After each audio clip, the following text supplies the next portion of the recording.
Alhamdulillah, bersyukur kita atas limpahan rahmat dan nikmat Allah, terutama taufik dan hidayah Allah yang telah mengumpulkan kita di dalam majelis yang mulia ini dengan niat mudah-mudahan hadirnya berkumpulnya kita di majelis ini mudah-mudahan menjadi sebab Allah Subhanahu wa taala mengampuni segala dosa-dosa kita dan mengabulkan segala hajat kita, amin ya rabbal alamin. Mengambil barakah sebelum pembacaan kitab, terlebih dahulu kita membaca Qasidatul Muhammadiyah dengan niat mudah-mudahan majlis kita ini bertambah-tambah barakahnya, barakah dunianya, barakah akhiratnya, amin ya rabbal alamin.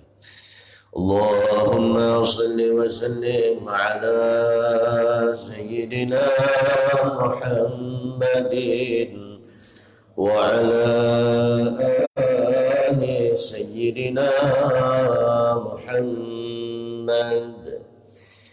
Ya Rabbi bil Mustafa wal qasidana firmana ما مضى يا واسع الكرم يا ربي بالمصطفى بلغ مقاصدنا أمام الله واسع الكرم محمد أشرف الأعراب والأنجم محمد خير من يمشي على قدم محمد باسط في جامع محمد صاحب الإحسان والكرم محمد تاج حسن الله قاطبة محمد صديق الأبوال والكريم محمد سبيت المهزات حافظ محمد طيب الخلاء وشيم محمد رؤيا بالنور طينته محمد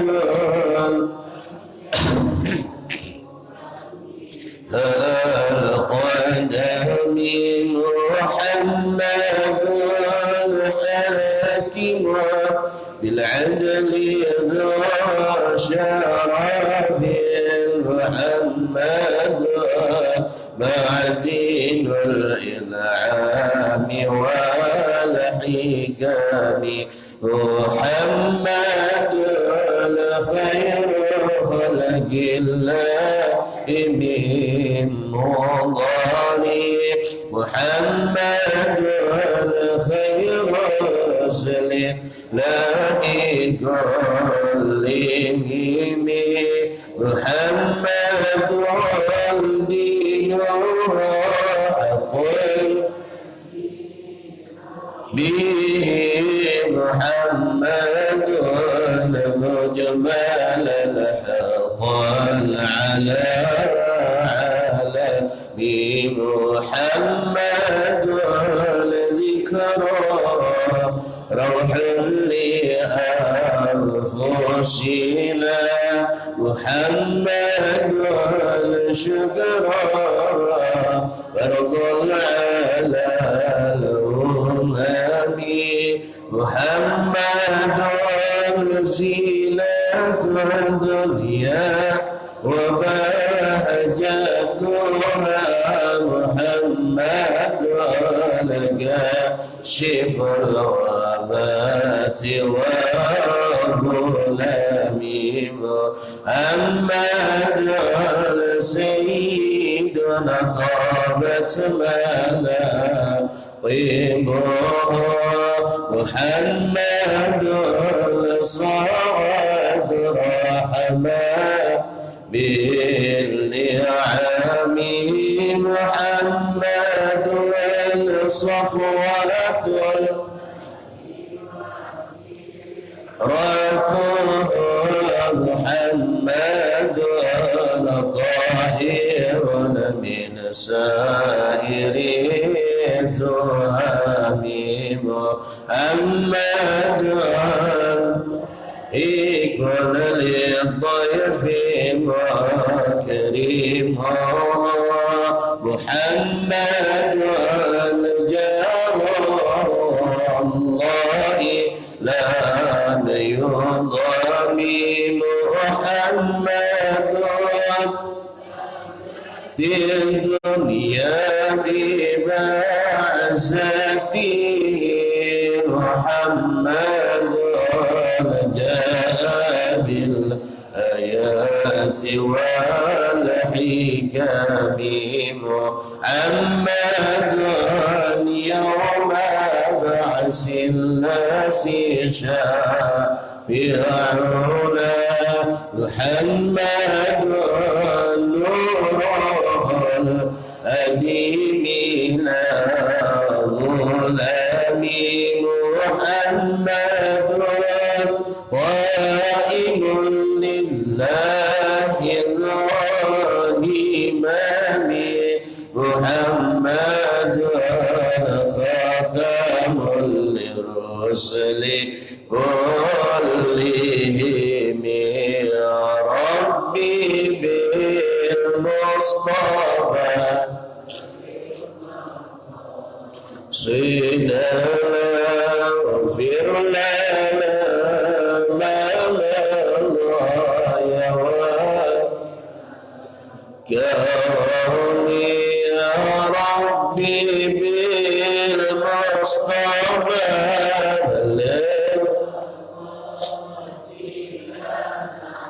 واغفر لنا ما مضى يا واسع الكرم اللهم صل وسلم وبارك عليه وعلى آله استغفر الله العظيم استغفر الله العظيم استغفر الله العظيم الذي لا إله إلا هو الحي القيوم وأتوب إلى حضرة النبي صلى الله عليه وسلم وعلى آله وأصحابه الكرام جميع الأنبياء والأولياء والصالحين والعلماء العاملين وجميع المصنفين الكتب المخلصين خصوصا لرحي سلطان الأولياء سيدنا الشيخ عبد القادر جيلاني والشيخ جنيد البغدادي والشيخ محمد بن عبد الكريم السمن المداني وأصولهم وفروعهم وذريتهم من الله ينفعنا بعلومهم وأسرارهم ويعيد علينا وأولادنا وذريتنا وتلاميذنا من بركاتهم شيء لله لنا ولهم الفاتحة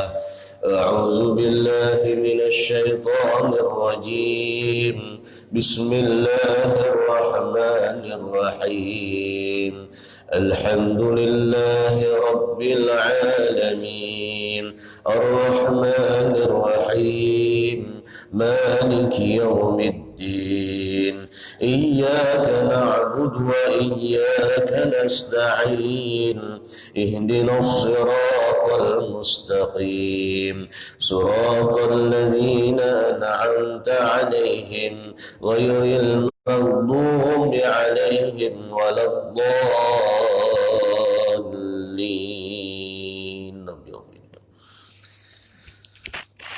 بسم الله الرحمن الرحيم الحمد لله رب العالمين والصلاة والسلام على أشرف الأنبياء والمرسلين سيدنا مولانا محمد وعلى آله وصحبه أجمعين سبحانك لا علم لنا إلا ما علمتنا إنك أنت العليم الحكيم لا حول ولا قوة إلا بالله العلي العظيم رب اشرح لي صدري ويسر لي أمري واحلل عقدة من لساني يفقه قولي وسدد لساني واهد قلبي بحق سيد الوجود محمد صلى الله عليه وسلم.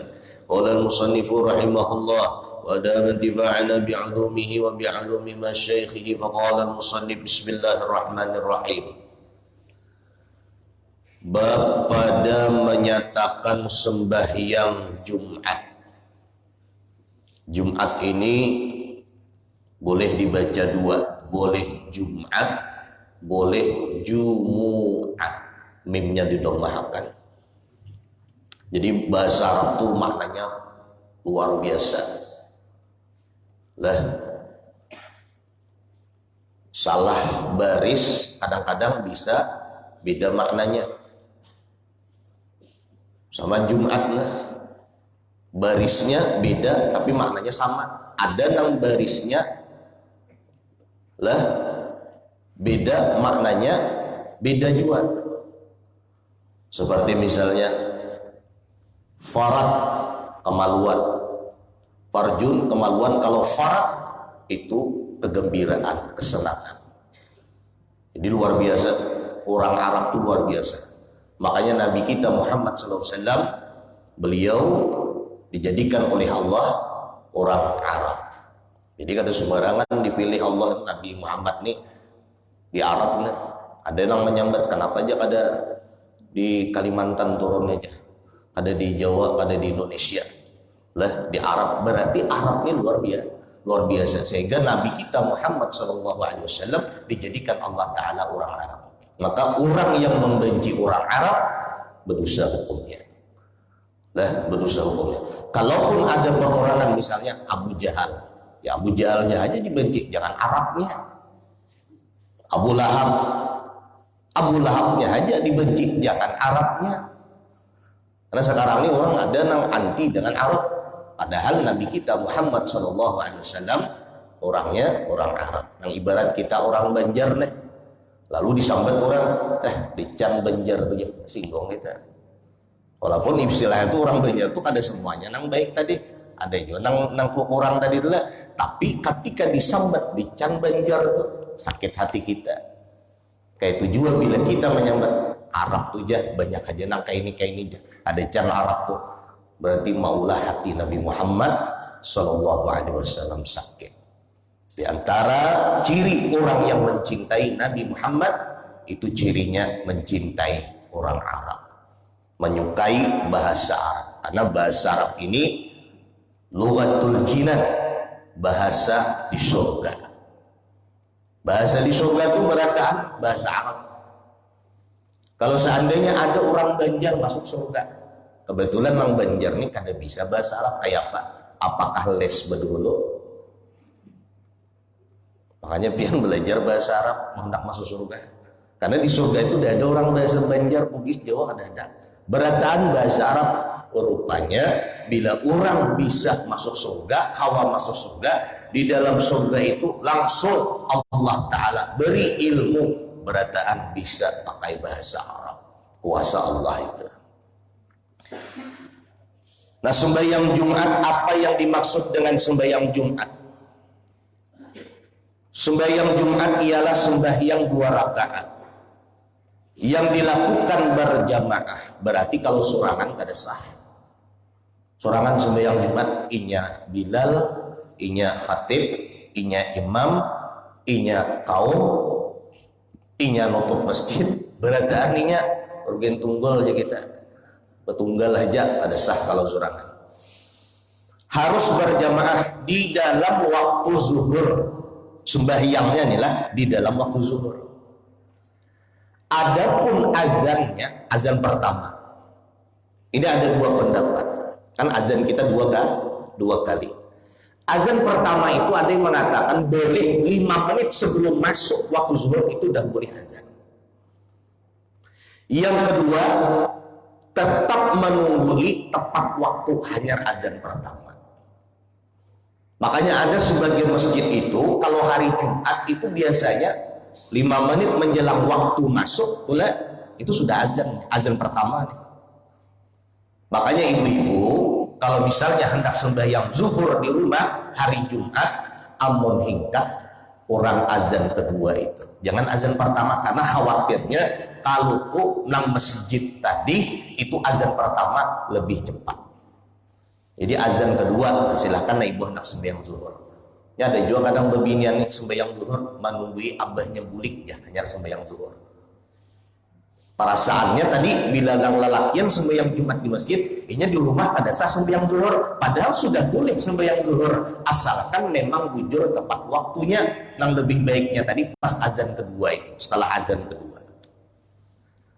Kalau seandainya kita menuduhi abahnya bulik ke rumah imbas sembahyang Jumat, mana tahu abahnya ini bulik dari Jumat ngopi hulu di warung, ngopi di warung Jabelai.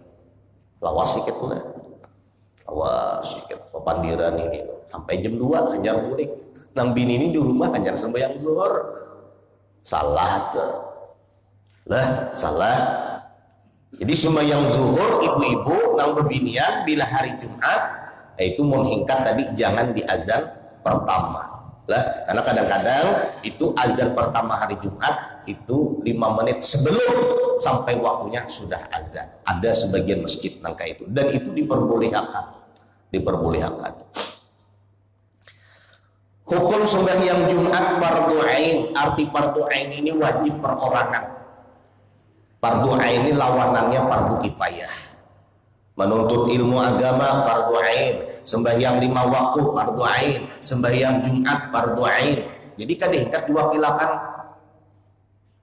Lah, kadang awal diwakilkan azan kita nih nang naranya fardu ain itu sembahyang aja lah, kada. Yang naranya fardu ain itu termasuk talabul ilmi, menuntut ilmu agama. Terutama 3 ilmu, tauhid, tasawuf, fikih. Ini fardu ain hukumnya.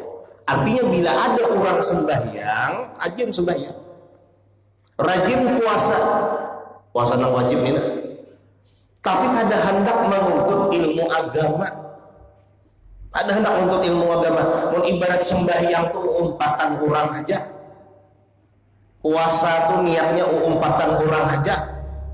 Maka orang nang kaini tetap berdosa. Kenapa? Karena dosanya itu meninggalkan menuntut ilmu agama. Maka alhamdulillah kita di Tembilahani banyak benar majelis ilmu, tinggal mendatangi aja lagi. Masih kuliah juga ada tahu lagi itu. Terserah anak milih nang guru kayak apa. Guru tuh berarti insya Allah sama aja tujuannya.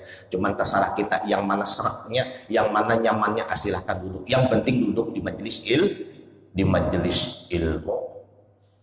Dan ingat, kalau hendak mendapatkan keberkahan ilmu dari guru kita, jangan membanding-bandingkan guru. Ada boleh haram hukumnya. Lah, guru sana tuh aja kayak ini lebih dah ini, guru ini kayak ini ada can dia. Itu kan boleh juga. Karena masing-masing guru itu ada kelebihan, dan kita kada tahu guru yang mana memberi syafaat kita di hari kiamat. Apakah guru yang banyak muridnya usah? Ada mesti. Guru yang sedikit muridnya kada bakalan memberi syafaat, ada mesti. Kadang-kadang bisa juga yang sedikit muridnya nih ikhlas lillahi ta'ala. Bisa juga.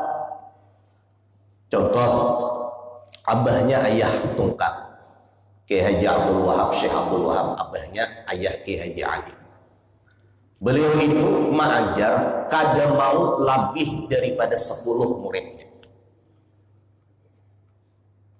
Jadi kalau sidin itu mengajar di masjid atau di rumah, kada mau lebih dari 10 muridnya. Tapi 10 ini dijanji sidin, ujar sidin, ikam bujur-bujurlah mengajiwan aku. Bila aku memberikan ilmu jar sidin mengajar, wajib pian amalkan. Bila kada sanggup, jangan mengajiwan aku. 10 Pak. Bila jangan 10 ini nyanggupi, nah 10 ini pang behimat sidin mengajar. Nang 10 ini jadi orang bujuran. Jadi masing-masing guru itu ada kelebihan. Dan tidak boleh kita buruk sangka dengan guru, karena memang hati kita ini kalau mengaji tasawuf, mengaji tauhid lah dilatih. Apapun yang disambat guru, asalnya guru kita kalaupun tak salah, misalnya nih lah, kalaupun tak salah, urusan sidin dengan Allah. Urusan sidin dengan Allah, kita ada perlu tadi menambahi kata-kata sidin ini jauh perlu. Itu urusan sidin dengan Allah. Nah, kita tetap baik sangka. Itu cara melatih hati dengan guru. Karena yang darahnya murid itu ibarat sama dengan orang yang sudah mati di pemandian, dimandiakan orang. Mayit itu kalau mati dimandiakan orang terserah nang mandiakan. Hendak dibaliknya kah? Hendak disimburnya kah? Hendak dipiciknya kah? Kada ada nang mayit ni melawan berana gitu. Jika nang melawan buka nang tukang mandiakan. Kayak tujuan murid dengan guru, adab murid dengan guru, nang kayak apa orang mati ketika dimandiakan. Terserah nang tukang mandiakan. Jadi hendak mendapat keberkahan guru, keberkahan ilmu dari seorang guru, yang pertama baik sangka dengan guru, yang kedua jangan membandingkan guru. Amun sudah dapat berkah ilmu dari guru, ya tadi nyaman mengamalkan. Bulik ke rumah nyaman aja mengamalkan. Aku aja bila guru itu ngajar nyaman mengamalkan aja. Nah, hati kita berarti baik, hati kita bersih, lah, supaya dapat berkah ilmu tadi. Wajib dikerjakan oleh setiap orang laki-laki. Nang lalakian nah, wajib mengerjakan Jumat. Berarti bebinian kada wajib. Tapi cukup syaratnya sebagaimana sebutannya di bawah ini. Berapa syarat wajib Jumat? Yang pertama, ada 7 lah. Yang pertama, baligh. Baligh itu jar kita mukallaf. Mukallaf itu artinya orang yang sudah dibebani hukum karena sudah baligh. Sudah balighnya apa sebabnya? Kalau inya bebinian, lumrahnya biasanya umuran 9 tahun. Tandanya menstruasi, keluar darah haid. 9 tahun itu biasanya. Kalau lelakian itu tandanya suah atau pernah mimpi gugur ke jurang atau mimpi basah. Bukan hanya gugur, basah juga. Memimpi aja tapi kada basah, kada balik belum. Ada kan kalau satu aliyah atau betakun anu paknya kusuhai mimpi itu aja, cuman kada basah, kada balik belum. Nyenang basah gitu nah. Walaupun kada mimpi sekali bangun basah. Dicium, iya nih baunya nih. Balik sudah ada. Itu kalau lelakian. Kalau lelakian, balighnya itu biasanya umur 12 tahun. Nah kalau seandainya 12 tahun ini masih belum mimpi basah, maka umur yang paling maksimal 15 tahun. 15 tahun sudah dikatakan baligh, asalkan nya bakal belak. Amunnya kada bakal, kada baligh juga. Kada hingkat mumayyiz, jadi bakal juga. Maka tiada wajib atas orang yang tiada mukallaf, yaitu orang gila, kada wajib Jumatan. Jadi nang kada Jumatan tuh orang biar nyambet. Maka banyak wah ini nang kada Jumatan. Untuk kadang-kadang sengaja, kadang-kadang belambat sembahyang mau ndak ada tugas tuh. Dah wali lah boleh. Baik sangka aja kita, mana tahu wali. Ya bisa juga wali itu jasadnya di situ. Oh, rohnya. Ilmu apa aja orang di Jawa tuh yang bisa berdua waktu. Ilmu apa tuh? Soalnya nonton angling dharma. Nang bisa keluar tuh ilmu raga sukma nah. Ada tuh ilmunya tuh. Ada cahaya. Ulun itu diberi kawan untuk ilmu itu. Nah jago iya ada jadi 2 nih. Ilmu raga sukma tuh nah bisa keluar dah. Lah rohnya tadi entah kamaman bisa jadi 2 waktu.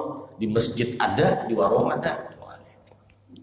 Ada orang tembilahan kayak ini nih, ya ada nih, wali bujur. Jadi lihat hati kawan-kawan tuh 5 waktu Jumat di warung aja, mana tahu wali. Lihat aja di masjid kalau kau ada di bawah daun hendaknya. Ya bisa juga nangkain. Jadi baik sangka aja. Makanya hati ini masya Allah. Lalu orang Jumatan, Allahu Akbar, tulak sembahyang Jumat. Itu banyak yang dilalui kak. Baik sangka, ya Allah. Mana tahu nih kawan ibu gua nih wujudnya nih. Melihat pulang ini banyak benar wali itu bilang terlalu benar baik sangka. Jadi ibu-ibu mau seandainya nang lakinya kada Jumat, nah, mana tahu wali. Tapi periksa lu wae di masjid takut nih lo kaum ada lelaki itu di masjid ada adanya berarti wala atau cari lakinya. Ya kata aku mau aja wali nih, aku nih di rumah darah padahal di masjid ada juanya. Itu diantara karamah wali. Tapi jarang nang lain itu jarang ada wali. Jarangan. Kalaupun ada tadi kada ketahuan. Makanya kenapa kita tuh disuruh selalu baik sangka. Karena kita kada tahu siapa orang nih wali kah, tadakah. orang nih kakasih Allah kakadaka. Kadang secara zahirnya orang nih ahli maksiat tapi nyawali Allah secara zahir. Ada juga kadang-kadang orang nih ahli ibadah secara zahir tapi orang nih dibenci Allah. Jadi kita pokoknya baik sangka aja, baik sangka aja. Bila melihat penampilan orang tadi kurang baik, mana tahu orang nih dicintai Allah. Bila melihat penampilan orang baik, oh inya terbaik dari aku, inya nih baik lebih daripada aku. Jadi selalu baik sangka dengan orang tadi. Cara melatih hati. Dan kanak-kanak kada wajib sembahyang Jumat. Tetapi kanak-kanak itu jika telah berumur 7 tahun, ingatakan 7 tahun, maka wajib disuruh mengerjakan sembahyang Jumat.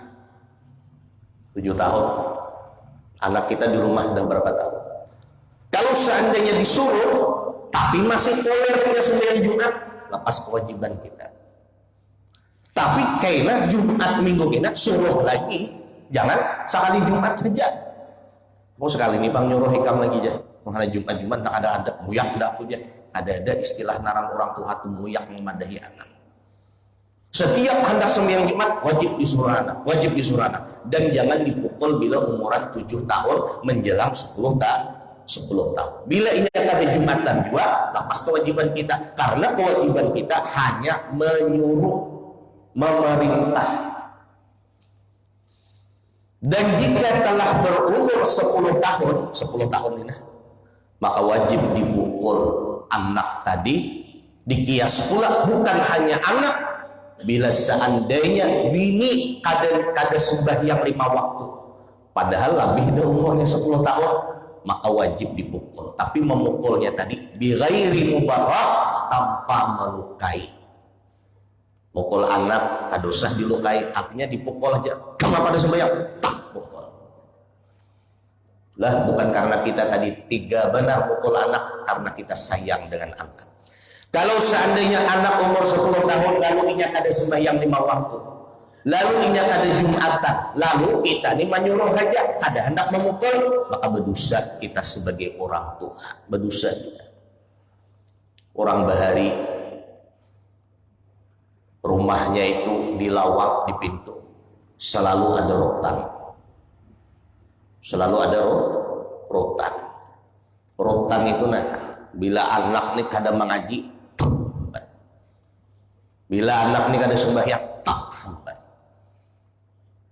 Orang bahari karas tapi bujur anak tuh jadi. Maka orang bahari luar biasa. Sebagian kita wah ini kada tiga memukul anak pakai rotan tuh kada tiga. Karena bila dikudak, dipoto, dilaporkan, nah tadi RT pulang. Mengalih wah ini nih, ada ham tadi dulu lah. Nah jadi serba salah kita. Tapi kalau anak mukul sikit-sikitnya kada apa-apa, siapkan tadi rotan. Kita kadang-kadang kalau misalnya anak ini kada sembahyang subuh, kada bangun subuh, lalu ada kebakaran api, itu pasti kita menggandah lawangnya. Kalau kada bangun juga kita dobrak lawangnya, berhemat sampai pacul lawangnya tadi. Nah kayak apa anak ini bisa selamat daripada api yang terbakar tadi, api di dunia. Tapi jarang orang tua yang terpikir kada membangunkan anaknya sembahyang subuh, padahal itu sebab anaknya dibakar oleh api neraka. Nah api neraka itu jauh lebih panas daripada api dunia. Tapi orang tuanya santai aja. Kalau anak bangun karena kayu subuh, hendak kada terserah aja. Lain mun anak kita halus tadi lah.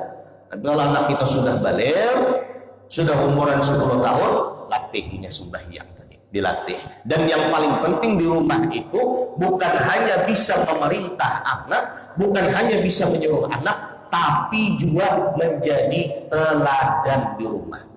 Lihat takar bila orang azan nah abahnya berdulu mengambil rupiah, mengambil nantap, masang taping, masang baju sembahyang. Jangan nang orang azan abahnya kada baju, masalah orang handap nyuruh anak sembahyang ke masjid. Jangan anak abah bang, abah Tuhan sudah. Iya anak nih ya, mestinya nang Tuhan ini nang ianya abah Tuhan sudah. Tok dan makan garam dia, maka itu kan bulan. Yang kedua, syarat wajib Jumat merdeka, maka tiada wajib atas hamba. Ini baharilah ada hamba, sekarang tidak ada lagi hamba. Yang ketiga, laki-laki, maka tiada wajib atas perempuan dan banci. bencong kada wajib Jumat. Tapi mengatakan babinian walaupun kada wajib Jumat, tapi bila inya hendak sembahyang Jumat sah aja, kada apa-apa. Makanya ada sebagian di pesantren itu santriwatinya juga disuruh ikut salat Jumat. Jadi babinian itu walaupun kada wajib sembahyang Jumat, tapi mun inya sembahyang Jumat sah dan kada perlu lagi sembahyang zuhur. Kalau di Jawa itu Bu, itu ada sebagian masjid tuh ibu binian tuh ada sedikit, kadang sesap aja tuh, nah ada hendak juga sembahyang Jumat, kada apa-apa sah aja, tapi kada payah lagi sembahyang zuhur. Artinya nya bulik kada payah lagi sembahyang zuhur, Jumat tuh sudah cukup. Nah kebiasaan kita di Inhil ini jarang ada nang bebinian sembahyang Jumat, lalakian aja karena kebanyakan jemaahnya sudah. Lah kebanyakan jemaahnya. Namun kalau berbinian hendak sembahyang Jumat sah saja dan kada perlu lagi sembahyang zuhur walaupun kada wajib baginya Jumat. Yang keempat bahwa mukim itu pada tempat negeri yang cukup ahlinya, masyarakatnya 40 orang yang sempurna, mereka itu segala syaratnya yang telah disebutkan dan yang lagi akan disebutkan. Wajib 40 orang, mau di Al-Gulam ini lebih 40 orang. Ini biasa di daerah-daerah terutama di perusahaan-perusahaan itu kadang-kadang hendak juga melakukan sembahyang Jumat di masjidnya, padahal jemaahnya kada cukup 40 orang. Hendak bulik jauh, hendak tulak sembahyang Jumat ke desa lain jauh. Contohnya misalnya nang kayak perusahaan di BDL sana, di MSK sana, di daerah Belantang, itu jauh di hutan sana, di hutan kayu akasia tuh. Nah, itu kadang-kadang Jumatnya kadang-kadang bisa juga kada cukup 40 orang. Lalu apa solusinya? Nah, kayaknya ada di sini solusinya. Amun seandainya kada cukup 40 orang. Yang 40 orang tadi syaratnya satu, bahwa ada mereka itu korek. Arti korek tadi mengetahui akan cara sembahyang. Dan jika ada di dalam yang 40 itu ummi, artinya kada tahu cara sembahyang Jumat, maka tidak sah bilangan 40 tadi. 39 orang yang tahu cara sembahyang, seikong nang mungol, seikong nang ada paham, baca Fatihah ada paham lah, ada tahu beberapa jam baca Fatihah, alhamdulillahirabbil alamin arrahmanirrahim.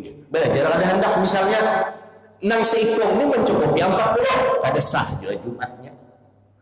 Jadi paling kurang 40 orang ini orangnya tadi sempurna. Dalam arti sempurna, yang pertama inya harus tahu cara sembahyang, terutama bacaan Fatihahnya. Bujurkah, tadakah? Jadi bukan hanya orangnya 40, tapi nah 40 orang ini memang bujur-bujur paham cara sembahyang Jumat tadi. Dan tiada pula wajib atas yang lainnya mendirikan Jumat jika kurang bilangan mereka itu dari 40. Di samping itu sekiranya didirikan juga oleh mereka akan Jumat, niscaya tiada sah Jumat itu dan wajib mereka sembahyang zuhur. Kalau seandainya di kampung itu kada cukup orangnya 40, maka kada wajib lagi nya Jumat. Seandainya hendak juga Jumatan nah, kita nih rasa sayangnya kada Jumatan. Marah orangnya 15 orang jadi dia. Bagaimana? Imbas sembahyang Jumat nang 15 orang nih sembahyang zuhur pulang. Istilah bahasa Banjar dijaring pulang tenang. Makanya ulun kadang-kadang suah berceramah langsung Jumat di satu perusahaan, melihat kawan kiri kanan di belakang ada tapi orang beleban ke orangnya, tapi Jumatan imbah Jumatan tadi zuhur pulang. Itu yang bagusnya, imbah Jumatannya tuh nah zuhur pulang. Kemudian yang keenam, syarat daripada wajib Jumat keadaannya tidak uzur. Maka tidak wajib Jumat atas orang yang mempunyai uzur, seperti uzur jamaah, dan Jumat seperti yang telah lalu keterangannya. Contoh orang uzur Jumat sakit bersangatan yang mengakibatkannya kada ingkat bangun, maka bolehnya kada Jumat. Kemudian hujan deras benar, jalan baricak, maka bolehnya kada Jumatan, artinya zuhur aja di rumah. Atau misalnya menunggui orang sakit, nang ditunggu ini misalnya ada lagi nang menunggui, maka boleh inya kada Jumatan. Itu diantara uzur sebab kada Jumatan tadi. Artinya di rumahnya tetap sembahyang zuhur. Dan kalau orang yang sakit hadir ke tempat Jumat, maka wajiblah atasnya Jumat. Ada orang yang lumpuh tadi, tapi masih hinggap dibimbing, masih hinggap diirit, lumpuh ringan misalnya nih lah, masih hinggap diirit. Lalu sampai inya tadi ke tempat Jumat ke masjid, maka wajiblah inya Jumat. Jika tiada masyakat kesulitan atas menantinya. Tapi kalau inya susah benar, ngalih benar, di rumah aja sembahyang zuhur. Ini kadang-kadang kita nih, ampun maaf, bila ilmu kada ada tuh nah, lalu dari uyuh bekaras ikam matanya bahwa aku ke masjid, aku hendak benar Jumat ya. Padahal di situ Allah memberikan yang rukhsah keringanan, boleh inya kada Jumat di masjid, artinya inya zuhur aja di rumah, sama aja pahalanya karena inya sakit uzur. Tapi karena ilmu kada ada tadi, perasaan tuh kada nyaman lah hendak bekaras tadi, sehingga anak pun merasa sulit, merasa ngalih membawanya. Nah 2-3 jam miripnya lah.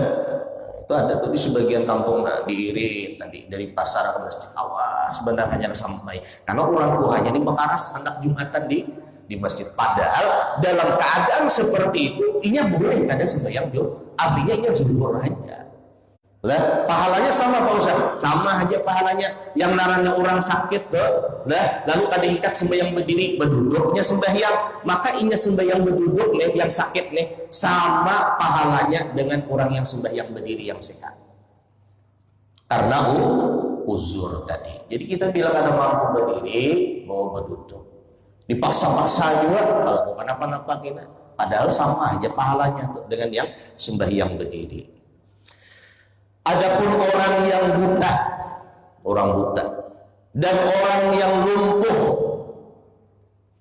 maka sembahyangnya tiada wajib bagi keduanya pergi sembahyang Jumat, melainkan jika mendapat orang buta itu akan orang yang memimpinnya ke masjid. Dan jika mendapat orang lumpuh akan kendaraan serta boleh tetap ia di atas kendaraan tadi, maka barulah wajib atas keduanya sembahyang Jumat. Tapi kalau kada ada yang mimpin lah, sidin sorangan di rumah kada tapi melihat, maka bolehnya zuhur aja, buta sidin. Ada nang lumpuh nih juga, ada nang bimbing sidin, nang anaknya kulir bimbing misalnya, orang kada hendak bimbing, ada yang bimbingnya menuju ke masjid, maka kada wajib Jumat. Sebaliknya, bila ada yang mimpin inya ke masjid, bila ada yang mimpin inya untuk sholat Jumat, maka wajiblah si buta dengan si lumpuh ringan ini untuk melakukan sholat Jumat. Yang ketujuh terakhir, syarat wajib Jumat Islam. Maka kada wajib bagi orang kafir. Tapi orang kafir ini mengatakan inya tetap disiksa oleh Allah di neraka karena kada sembahyang Jumat. Tapi bila inya sembahyang Jumat kada sah sembahyangnya karena inya bukan Islam. Perhatian, harus mendirikan Jumat, boleh mendirikan Jumat. Ini solusi nang kurang 40 tadi. Boleh mendirikan Jumat pada negeri yang kurang bilangan ahlinya dari 40 yang sempurna, tapi bertaklid kepada salah satu daripada 3 kaul. Kaul qadim bagi Imam Syafi'i. Nah, yang pertama, kaul yang pertama menurut Imam Syafi'i, kaul qadimnya sah didirikan Jumat dengan 4 orang serta imam. Jadi bertaklid ke sini aja. Bila misalnya kita di perusahaan atau di mana di kampung, yang mana di situ orangnya kurang dari 40, bertaklid ya Allah, ulun bertaklid kaul qadimnya Imam Syafi'i nang membulihakan sembahyang Jumat kurang dari 40 orang. Kaul yang kedua, pendapat yang kedua Imam Syafi'i pada kaul qadimnya sah dengan 3 orang serta imam. Berarti mun 3 orang ini pastulah Bilal, khatib, imam. Paling kurang ada 3 orang, 2 orang tuh orang ringkat. 2 orang kayak apa? Dan mungkin ang sidin Bilal naik ke mimbar orang. Kalau kota jungtang pulang kan, ada desak itu. Kaul yang ketiga, pendapat yang ketiga sah dengan 12 orang serta imam. Jadi ada yang memuliakan kurang dari 40. Yang pertama 4 orang, 3 orang atau 12 orang. Yang jelas kurang dari 40 itu menurut pendapatnya kaul kadimnya Imam Syafi'i. Jadi bertaklid kalau seandainya kita tadi berada di satu daerah yang mana daerah itu sembahyang Jumatnya kurang daripada 40 orang. Tapi kalau kita di Tembilaning misalnya nih, ada satu masjid misalnya kurang 40 orang, dan di situ lebih 40 orang, ada boleh kita kurang 40 orang, karena masih ada wadah yang lain cukup 40. Kalau seandainya kita di satu daerah, nah di situ kadang lagi keluar karena kejauhan sembahyang Jumat, nah, ada aja masjid di situ, cuman tadi kurang 40, maka bertaklid kita kepada kaul kadimnya Imam Syafi'i yang memuliakan kurang daripada 40 orang sembahyang Jumat. Dari itu semestinya bagi negeri Indonesia dan Malaysia dan Singapura dan Filipina dan Thailand bertaklid dengan barang mana satu kaul kadim daripada yang tiga ini. Sebab yang hadir kepada Jumat kebanyakannya orang yang ummi dengan tafsir pula, maka tiadalah terbilang mereka itu daripada bilangan Jumat. Maka jika tiada sah Jumat mereka itu, jika tiada bertaklid mereka itu akan sesuatu daripada kaul qadim. Adapun jika bertaklid mereka akannya serta adalah imam itu dan 2 atau 11 orang pula yang sempurna pada mereka itu syarat Jumat niscaya sahlah Jumatnya. Tetapi bila mana kurang pada imam syarat Jumat atau kurang bilangan orang yang sempurna syarat itu daripada 2 orang niscaya tiada sahlah Jumatnya. Dan pada ketika itu disunatkan bahwa diulang Jumat itu dengan zuhur karena ihtiyat pada masalah taklid. Jadi mengatakan kalaupun kita tadi sudah bertaklid yang kurang daripada 40 orang, tetap ihtiyatnya, ihtiyat itu maksudnya hati-hatinya imbah sembahyang Jumat lah sembahyang Jumat sembahyang zuhur kita tetap menjaring sembahyang zuhur. Maka sebagian guru-guru itu kadang-kadang bisa juga nang khatibnya, nang imamnya misalnya tulak sembahyang Jumat, imamnya salah bacaan tapi jadi imam misalnya nih Fatihahnya kada bujur tapi jadi imam, maka kurang nang hati-hati imbahnya tuh pasti dijaringnya sembahyang zuhur. Atau misalnya khatibnya waktu baca rukun khutbah tersalah-salah, orang alhamdulillah yang ada alhamdulillah, itu biasanya sembahyang zuhur pelak imbahnya. Artinya marah surangan sembahyang zuhur jaring supaya hati-hati inilah, supaya lebih hati-hati tadi. Maka kaul kadim ini dikuatkan oleh Imam Ghazali dan Imam Suyuti dan lain keduanya daripada ulama-ulama yang besar. Kemudian jika tiada cukup ahli negeri akan 40, tetapi mendengar mereka itu seruan Jumat daripada negeri yang berdekatan dengannya, maka apakah hukumnya? Maka wajib atas mereka itu pergi ke negeri yang berdekatan itu jika cukup syarat seruan Jumat yang lagi akan datang. Lah, misalnya nih kampung nih bahalatan aja. Contoh Takulai Hilir, Takulai Hulu, Takulai Bugis. Takulai misalnya nih, ini misal aja. Takulai ini misalnya kada cukup 40 orang. Lalu takulai nang sebutingnya tadi cukup 40 orang, maka nang takulai nang kada cukup nih wajib tadi Jumatan ke takulai sebelahnya. Jangan bakaras. Kami di sini aja marah ada cukup 40, bertaklid aja. Jangan. Ini nang maksud bertaklid di sini, boleh nang kurang 40 itu bila ada mendengar seruan azan di kampung lain. Tapi kalau masih mendengar ada azan di kampung lain, di situ tuh cukup 40 orang, maka wajib kita ke wadah tadi, wajib hukumnya. Kemudian berapa syarat seruan Jumat, yaitu 5 perkara. Wa ilahuna wallahu a'lam bissawab. Al-Fatihah. A'udzubillahi minasyaitonir rajim. Bismillahirrahmanirrahim. Alhamdulillahi rabbil alamin arrahmanirrahim maliki yaumiddin. Iyyaka na'budu wa iyyaka nasta'in ihdinas siratal mustaqim. Shiratal ladzina an'amta 'alaihim ghairil maghdubi 'alaihim waladdallin. Jemaah sekalian yang dimuliakan Allah, sebelum kita tutup dengan doa, mungkin ada yang ditanyakan tentang masalah Jumat tadi atau yang lain, silakan.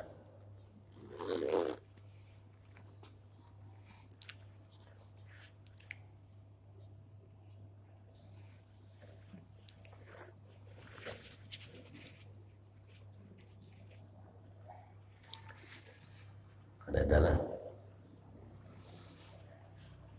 Al-Fatihah. A'udzubillahi minasyaitonir rajim. Amin. Amin ya Allah ya Rabbal Alamin. Bismillahirrahmanirrahim. Alhamdulillah Rabbil Alamin. Allahumma salli wa sallim ala Sayyidina Muhammadin al-Fatih lima ughliq wal khatim lima sabaq nasiril haqqi bil haqq wal hadi ila siratikal mustaqim wa ala alihi wa ashabihi haqqa qadrihi miqdarihil azim. Allahumma ighfir lana ma akhta'na wa ta'ammadna wa ma asrarna wa ma a'lanna wa ma anta a'lamu bihi minna. Antal muqaddim wa antal mu'akhir, la ilaha illa anta ya muqallibal qulub. Tsabbit qulubana ala dinik wa ala ta'atik. Subhanakallahumma bihamdik nashhadu an la ilaha illa anta nastaghfiruka wa natubu ilaik wa natubu ilaik wa natubu ilaik. Sallallahu ala sayyidina Muhammad walhamdulillahi rabbil alamin. Taqabbalallahu minna wa minkum.